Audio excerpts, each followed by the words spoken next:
Aleluia, agradecemos ao Senhor por podermos louvar e exaltar o seu santo nome. Você pode ter o coração grato nessa noite por aquilo que o Senhor tem feito por nós. Amém, Jesus?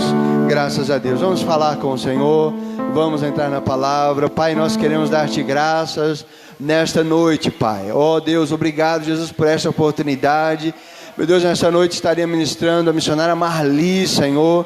Aleluia, mas por alguma razão o Senhor não permitiu, meu Pai. Ela está enferma neste momento, já está bem, nós sabemos disso. Louvamos ao teu nome por isso. Pedimos ainda que o Senhor abençoe tua serva, Pai, a restaure, meu Deus querido, a sua enfermidade neste momento. Que a graça do Senhor seja manifesta na vida dela, do seu esposo, da sua família, Pai, em nome de Jesus. Fale conosco, ministre ao nosso coração de maneira poderosa. É no nome de Jesus que nós te pedimos e já te agradecemos. Amém. Graças a Deus. Amém. Abra sua Bíblia comigo em Apocalipse, capítulo de número 2. Apocalipse, último livro da Bíblia, capítulo 2. Graças a Deus. Louvado seja o teu santo nome. Nós vamos ler dos versículos 1 ao 7. Que já foi lido no começo, mas vamos ler mais uma vez. Apocalipse 2, 1 ao 7. Amém? Cartas às igrejas da Ásia. Primeira carta à igreja de Éfeso. Escreve ao anjo da igreja que está em Éfeso. Isto diz aquele que tem na sua destra as 7 estrelas, que anda no meio dos 7 castiçais de ouro. Eu sei as tuas obras, e o teu trabalho, e a tua paciência, e que não podes sofrer os maus. E puseste à prova os que dizem ser apóstolos, e o não são. E tu os achaste mentirosos. E sofreste, e tens paciência, e trabalhaste pelo meu nome, e não te cansaste. Tenho, porém, contra ti que deixaste o teu primeiro amor. Lembra-te, pois, de onde caíste, e arrepende-te, e pratica as primeiras obras. Quando não, brevemente a ti virei, e tirarei do teu lugar o teu castiçal, se não te arrependeres. Tens, porém, isto, que aborreces as obras dos nicolaítas, as quais eu também aborreço. Quem tem ouvidos, ouça o que o Espírito diz às igrejas. Ao que vencer, dar-lhe-ei a comer da árvore da vida, que está no meio do paraíso de Deus. Amém? Poder sentar, irmãos, louvando, exaltando, engrandecendo o nome santo do Senhor Jesus. Amém? Graças a Deus por esta oportunidade tão rica e tão preciosa. Amém? Como eu disse, a missionária Marli estaria pregando hoje, e por razão de enfermidade, então, nós postergamos o convite aí para o penúltimo dia da campanha, e ficamos esperando aí o retorno do aceite dela, né? Então, hoje eu gostaria de meditar com você sobre esta passagem. Deus colocou no meu coração, irmãos, o tema desta campanha, porque nós vivemos um período em que a igreja, ela está preocupada com esta terra. A igreja está olhando para este mundo, olhando para as coisas deste mundo, olhando para as coisas do exterior, olhando para fora, quando a palavra de Deus nos convida a nós olharmos para cima, olharmos para Jesus, autor e consumador de nossa fé, olharmos para dentro, aleluia, louvado seja Deus, e encontrarmos vida, e vida com abundância. Bendito seja o nome santo do Senhor, aleluia. Nós vemos um período bem complicado, bem difícil, amém? E é certo que em cada tempo, Deus ele tem um trabalhar específico com a igreja.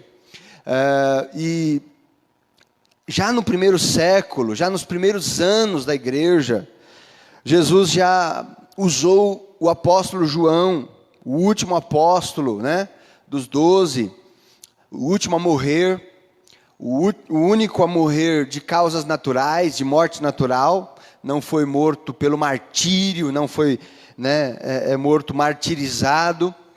Mas aqui João estava na ilha de Patmos, exilado numa ilha, era uma ilha prisão mantida pelo Império Romano, para onde eram enviados os maiores criminosos, aqueles que o Império Romano julgava que não deveriam matar, que não deveriam executar, mas que incomodavam, mas que não eram úteis na sociedade. Eles precisavam ser tirados do convívio. Então eram enviados para essa ilha no mar, chamado de Mar Egeu, ali na região da Ásia, onde fica ali hoje a Grécia, a Turquia, aquela região ali.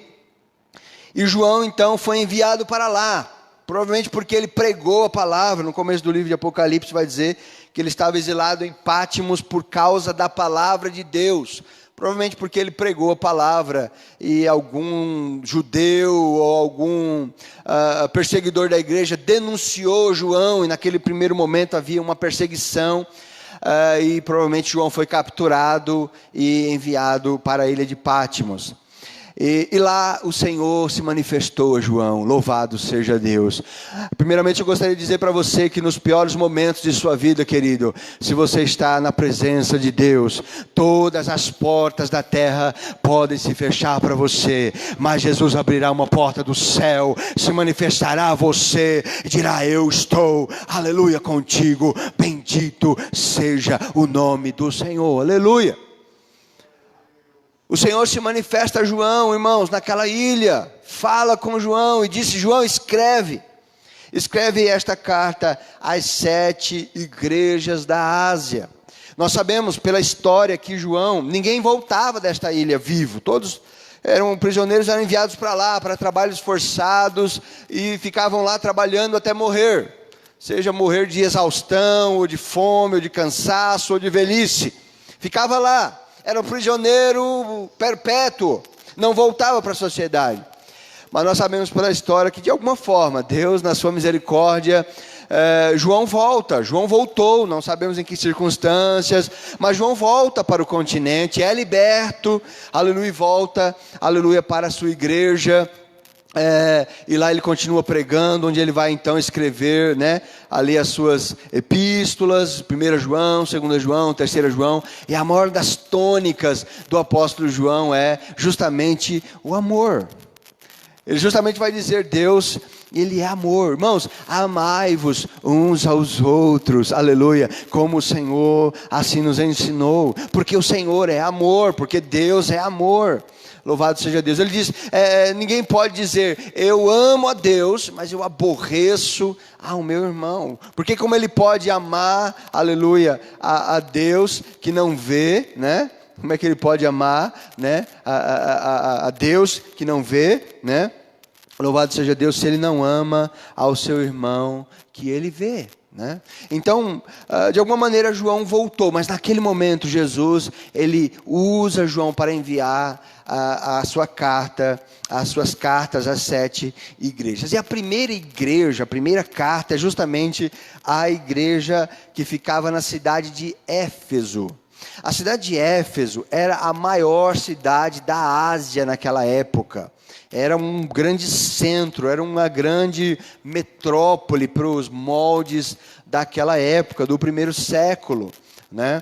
E a Bíblia diz que, lá se você for ler em Atos capítulo 19, você vai ver que essa igreja, ela foi fundada pelo apóstolo Paulo. Paulo vai lá, ele prega lá em Éfeso, a cidade se alvoroça, os judeus lá da cidade criam um movimento, criam um alvoroço, há uma grande revolta na cidade, porque Paulo começava a pregar a Jesus e a ressurreição, aleluia, e convidar, aleluia, os efésios, os habitantes da cidade, a que se convertessem e saíssem da idolatria. E na cidade de Éfeso havia um grande templo de uma deusa chamada Diana. e ela é conhecida como a grande Diana dos Efésios, né? E essa sedição aconteceu justamente por causa disso, mas Deus usou Paulo ali e os irmãos, aleluia, de maneira poderosa, de maneira que houve um grande avivamento naquela cidade. Muitos se converteram, de tal forma que muitos que tinham seus livros de feitiçaria, de ocultismo, de uma série de coisas, eles traziam seus livros e queimavam pilhas de livros, aleluia, porque se converteram ao Senhor Jesus, passaram das trevas para a luz, aleluia, da idolatria para a, aleluia, a dedicação e a piedade de servir ao Senhor. Deus fez uma obra maravilhosa ali na cidade de Éfeso. Mais tarde, poucos anos depois, o apóstolo Paulo vai escrever uma carta para a igreja de Éfeso, que é a epístola aos Efésios, que nós temos na Bíblia também, né? E ele vai falar aos Efésios sobre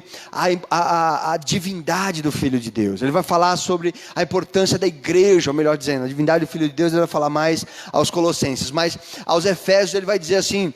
Ele vai falar uma dos maiores importantes cartas acerca da eclesiologia, ou seja, da igreja. Ele vai dizer aos Efésios que Cristo é o cabeça da igreja, e a igreja é o corpo de Cristo, aleluia. Em outras palavras, como ele diz para Timóteo, a igreja é coluna e é firmeza da verdade, de forma que esta igreja deveria, aleluia, louvado seja Deus, adorar a Deus em simplicidade, em alegria e em amor, louvado seja Deus, porque Deus havia salvo eles pela graça. Efésios 2:8, que nós falamos sempre, pela graça sois salvos por meio da fé. Isto não vem de vós, é dom de Deus, porque somos feitura sua, criados em Cristo Jesus para as boas obras, as quais Deus preparou para que nós andássemos nelas. Foi para esse povo que Paulo escreveu esta epístola. E agora então, nós vimos em Atos 19, nós vimos na epístola aos Efésios, e agora já quase no ano 100, quase no final da vida de João, todos os apóstolos já haviam mortos, todos já estavam mortos, só tinha João. Deus se revela a João, manda ele escrever uma carta às sete, cartas, né, às 7 igrejas da Ásia, e a primeira dessas cartas é justamente a igreja de Éfeso. E o que ele vai dizer? A igreja de Éfeso, ele vai dizer que o Senhor, ele primeiro se apresenta, né, dando características acerca dele. Depois ele elogia a igreja sobre algumas virtudes que a igreja tinha, e depois então ele traz esta repreensão, que é objeto do tema de nossa campanha, que a igreja havia esfriado no seu amor. Havia esfriado no seu amor, e Jesus repreende e manda que eles lembrassem de onde eles haviam caído e retornassem. Veja que aquela mesma igreja que foi, né, iniciou-se num grande mover de Deus lá em Éfeso, uma igreja que depois recebeu uma carta do apóstolo Paulo, que depois se tornou escritura inspirada, que está nas nossas Bíblias até hoje, que tem princípios para nós, né? Agora recebe uma carta do próprio Jesus, né, escrita por João, revelado pelo próprio Jesus, dizendo para eles: olha, aquele amor se acabou, aquele amor de vocês foi embora, né? E eu convido vocês a se arrependerem, né? Amém? Veja que o maior desafio aqui é nós entendermos, irmãos, o que é esse primeiro amor que eles haviam deixado. Porque quando a gente fala esses conceitos, cada um de nós tem uma ideia a respeito, não é verdade? Cada um de nós começa a analisar a nossa própria essência, a nossa própria vida, a nossa própria caminhada. E alguns podem imaginar uma coisa, que é o primeiro amor é uma coisa. É algo que, e geralmente é algo que o outro, né? Algo que você vê no outro que não tem, né? E o outro pode pensar uma outra coisa totalmente diferente daquilo que você pensa. Mas o que a Bíblia, o que a palavra de Deus, ela fala? Eu lembro que quando, nos meus primeiros anos, uma coisa que eu costumava fazer bastante era pregar no ônibus, né? Eu lembro que às vezes eu entrava no ônibus, dependendo do horário ali e tal, se o ônibus estivesse cheio, eu gritava lá e falava o evangelho, né? Dizia: olha, o Senhor morreu na cruz do Calvário por vocês. aleluia, aceite a Jesus, se arrependa dos seus pecados. Um menino, eu tinha 19 anos, se arrependa dos seus pecados, né? O Senhor morreu na cruz por você e por mim, aleluia, bendito seja o Senhor. E era uma coisa que eu fazia bastante. Hoje em dia eu não pego mais ônibus, né? Depois que a gente começa a andar de carro, e eu não pego, não me lembro, foi a última vez que eu peguei ônibus, já faz algum tempo. Ônibus e metrô e tal, né? Mas talvez você comece a se lembrar alguma coisa que você fazia, que você costumava fazer, e que hoje você não faz. Alguma coisa que enchia o seu coração e que de repente passou a não encher mais, você acaba deixando aquilo de lado, aquilo que você julgava tão importante, que daqui a pouco perdeu a importância, e hoje você não dá mais tanta importância a isso. E a palavra de Deus, ela vem, e o objetivo de Deus nessa campanha, né, o propósito que Deus colocou no meu coração nesta campanha é justamente nos fazer refletir sobre essas coisas. Você pode pensar sobre o que for ser esse primeiro amor, e eu não quero aqui dar dicas ou tentar especular o que é, não. Eu posso, aleluia, nesta noite e com a graça de Deus, dizer para você como você, aleluia, vai resgatar isso, como você vai identificar isso, como você, aleluia, vai compreender o que é e o que você precisa fazer para, aleluia, louvado seja Deus, que este amor, aleluia, que esta caridade, como é falado em algumas versões, possa tornar a arder no seu coração, e você tornar, aleluia, ter uma vida com propósito. Eu não estou dizendo que você não tenha propósito, mas que você possa alcançar uma vitalidade, aleluia, superior, aleluia, talvez a que você está vivendo agora, e poder ter convicções, aleluia, de que o serviço a Deus, de que a caminhada cristã, de que a vida cristã é muito mais do que nós temos vivido, dessa pobreza ministerial, essa pobreza que nós temos visto na atualidade, irmãos, na igreja, uma pobreza terrível. Nós temos se apegado em coisas, temos nos apegado em chavões, temos nos apegado em métodos, em coisas, muitas vezes.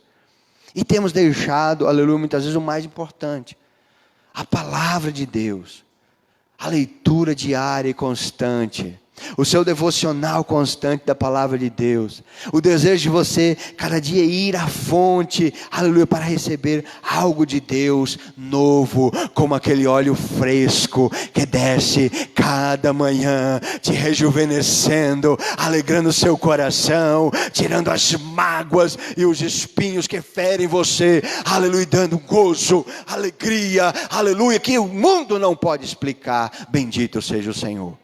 Aleluia, um gozo fresco, um óleo fresco, como diz lá no Salmo 133, né? É como óleo precioso sobre a cabeça, que desce sobre a barba de Arão. Ali o Senhor ordena a bênção e a vida para sempre. Louvado seja Deus. Veja que é possível você fazer coisas na igreja, e isso a gente vê que tem muita gente que não faz nem coisas, né? Não tem compromisso nenhum com a igreja, né? Além de não frequentar cultos, além de não estar junto, além de não trabalhar, só reclama, só murmura, seja onde for, no ministério, na igreja, onde for, em casa, só reclama, só murmura, só tem...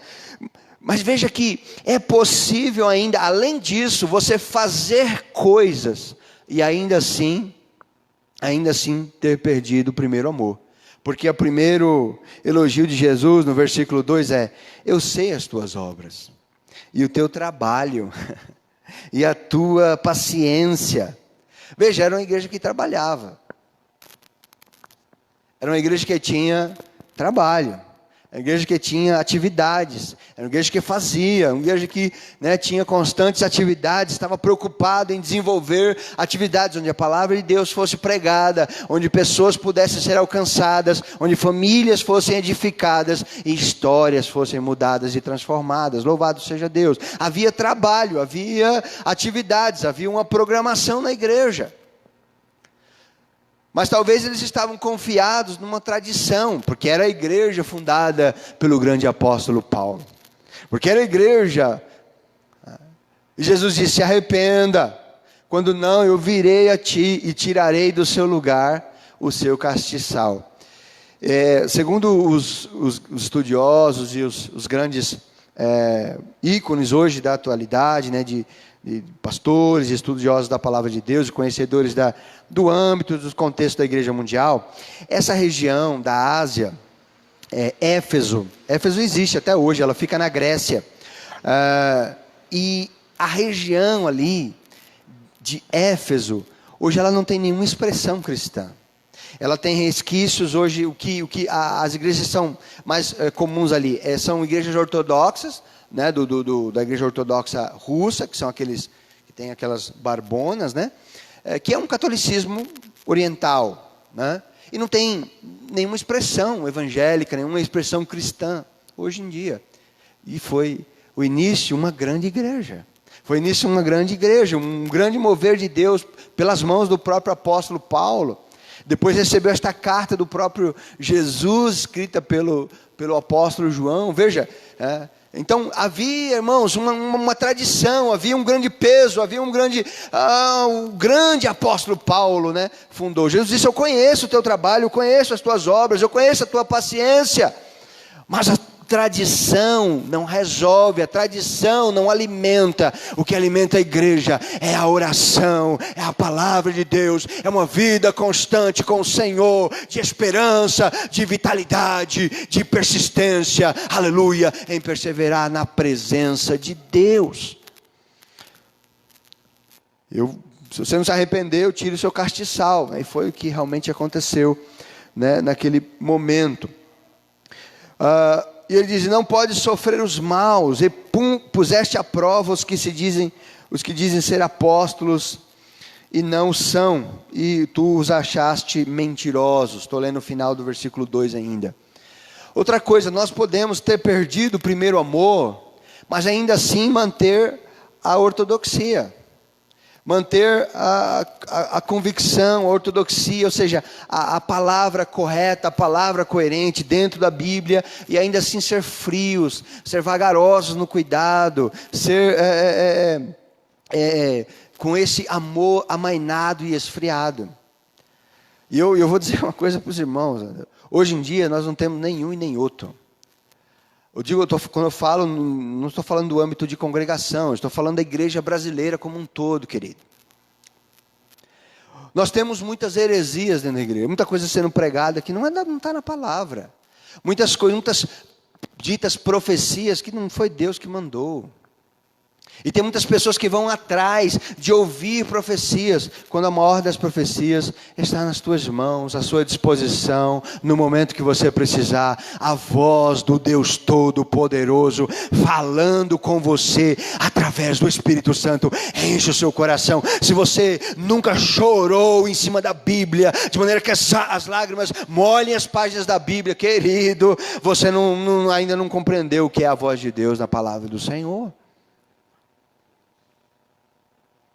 Sabe aquele comportamento, aquela mentalidade de que, Senhor, hoje eu vou para aí, fala comigo através do profeta. Senhor, que usa lá, fala. É claro, irmãos, que Deus usa. Deus é poderoso para fazer isso. Se Deus quiser, Ele pode fazer isso. Ele pode usar o profeta, Ele pode usar o mensageiro, Ele pode usar a pregação, como é que nós estamos fazendo aqui. Mas você precisa, aleluia, 10 vezes pedir para Deus falar na palavra e meia para que Ele fale através de algum outro canal.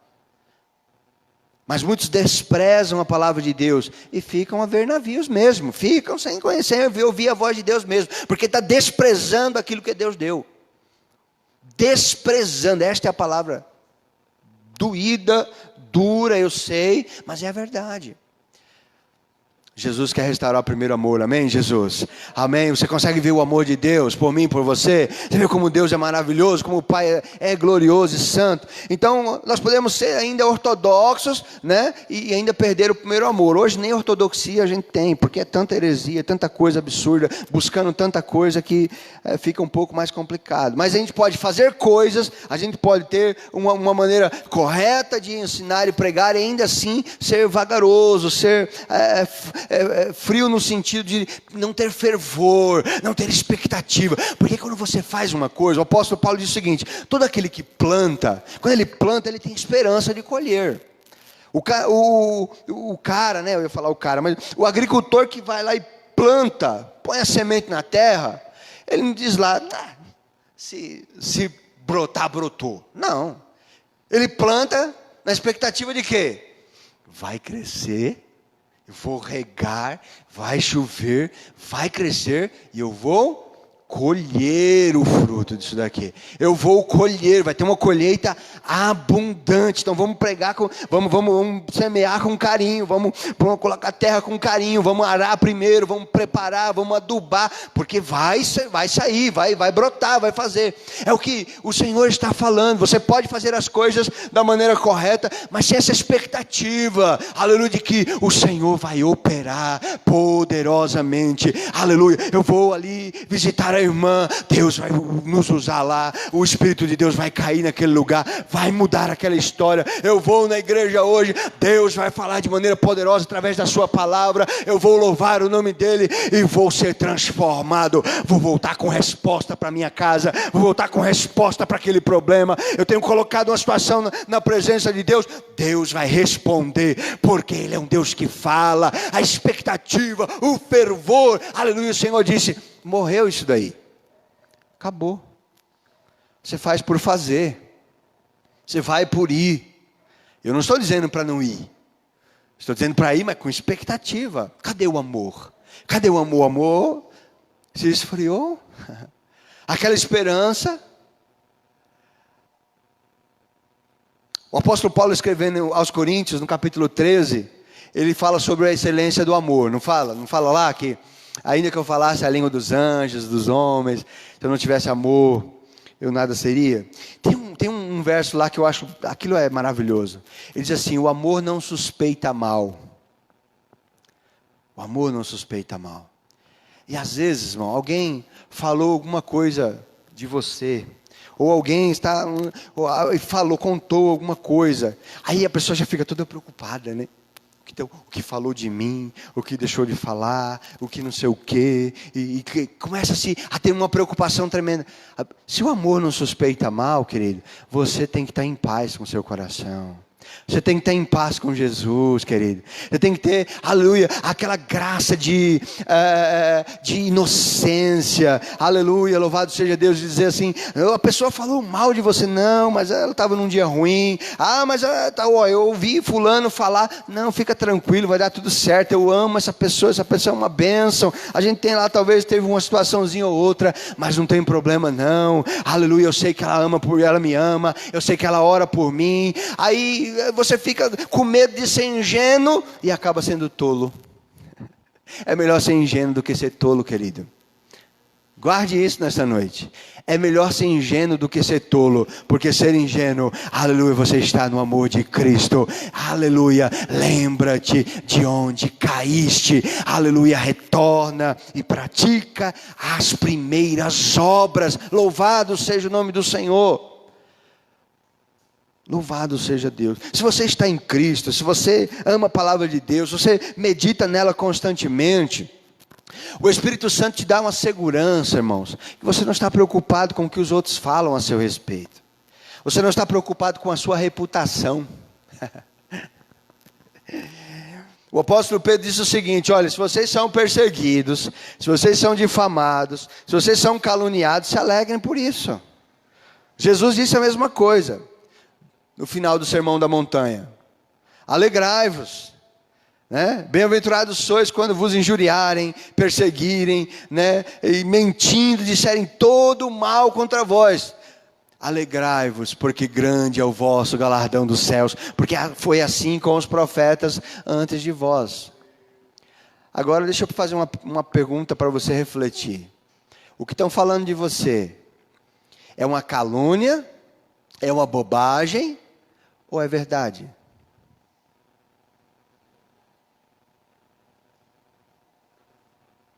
Porque se for verdade, aí sim você precisa se preocupar. Mas não se preocupar em acertar as contas com a pessoa.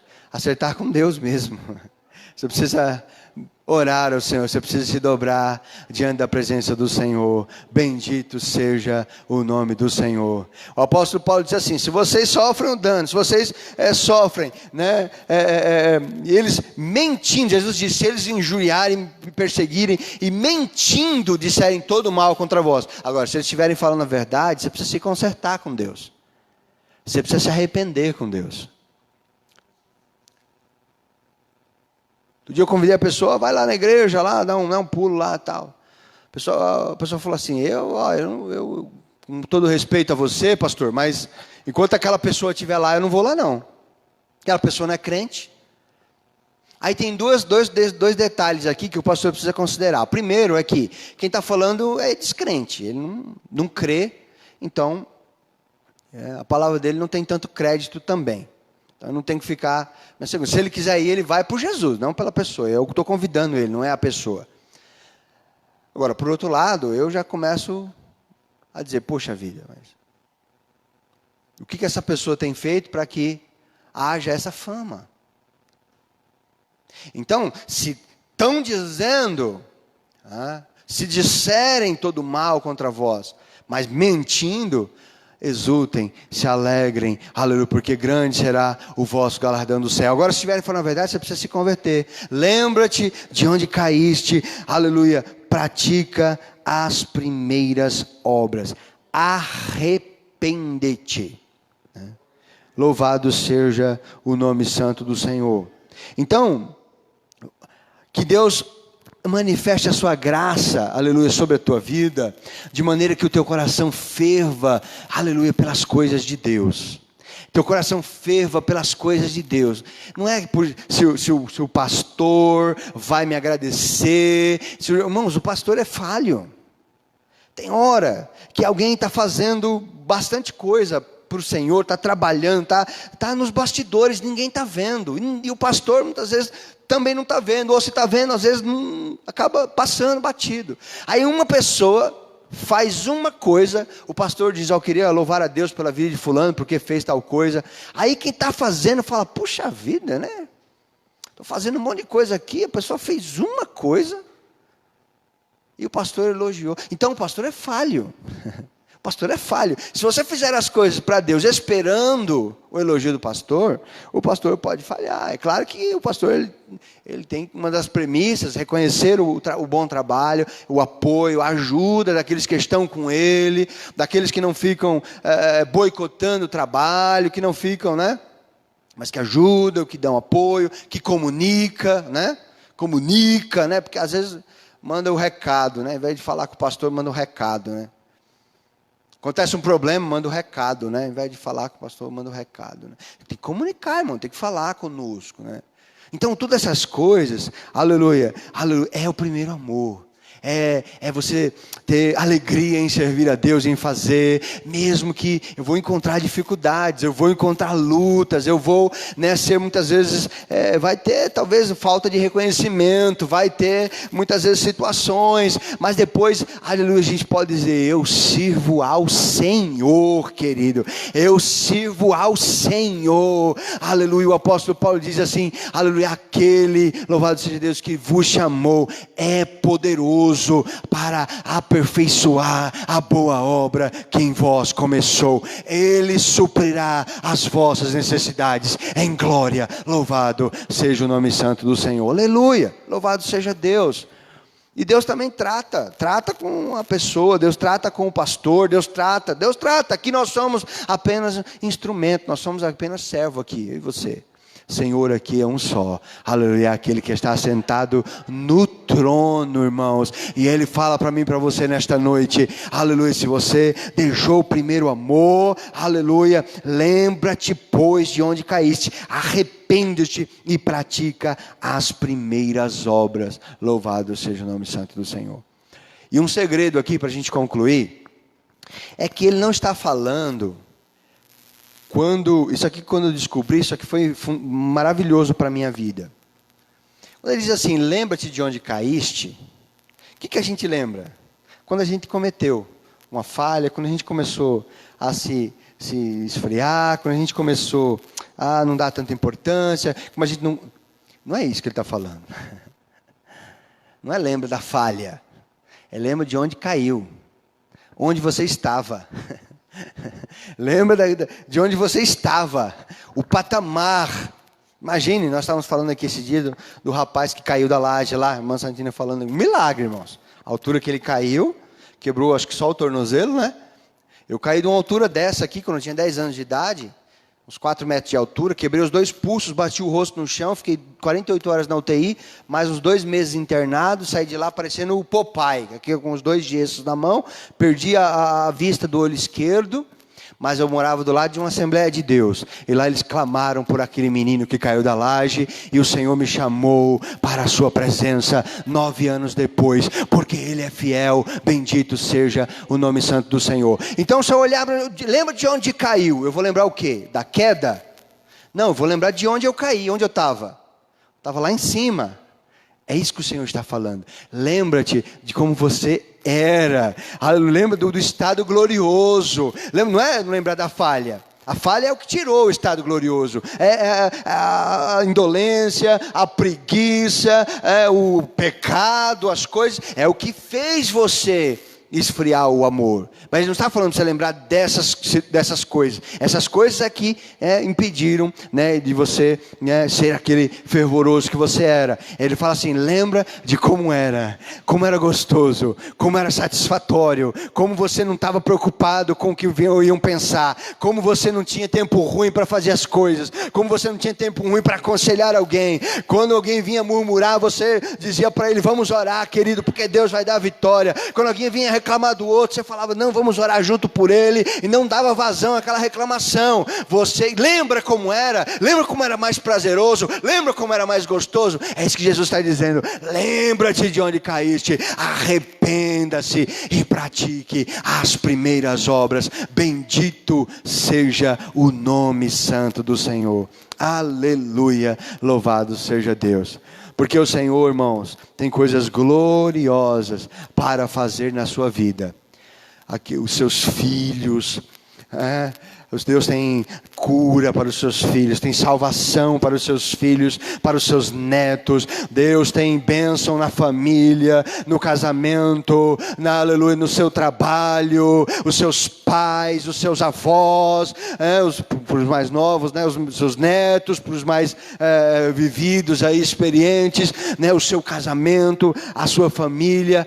Deus tem coisas maravilhosas, aleluia. A palavra do Senhor diz, e Deus abrirá o seu bom tesouro, o céu, aleluia, louvado seja Deus, para a sua vida, bendito seja o nome santo do Senhor. Mas lembra como era mais gostoso, aleluia, fazer, aleluia, com fervor, com alegria, as coisas para o Senhor. Louvado seja Deus. Pare de se preocupar com tanta coisa que não vai te manter na presença de Deus. Pare de se preocupar com o que os outros dizem para você. Ore ao Espírito Santo, parece que Ele enche o seu coração de gozo, irmãos, de alegria, e tenha uma constância, aleluia, de leitura da palavra de Deus. Nós estamos com o projeto de leitura bíblica anual, fazendo uma live toda segunda-feira com o Campo de São Mateus. Eu na assessoria de educação, estamos aí trabalhando com os irmãos.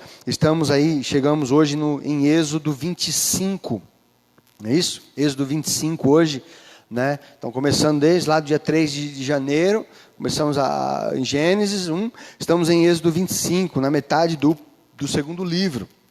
E aí o nosso objetivo é, toda segunda-feira, uma live para estar falando sobre contexto, falando sobre, né, encorajamento, falando sobre a leitura da semana e mandando para os irmãos toda semana o cronograma semanal de leitura. Acompanhe, aproveite isso, é tão bom, irmãos. Aproveite isso, é maravilhoso. Deus, Ele, aleluia, vai te encher com sua graça, vai te dar ânimo, vai te realmente mostrar. E a principal é você compreender, aleluia, a salvação bendita em Cristo Jesus, aquele que morreu por nós na cruz do Calvário, pelos nossos pecados. Bendito seja o nome santo do Senhor. Amém? Louvado seja Deus. Se coloque em pé, em nome de Jesus.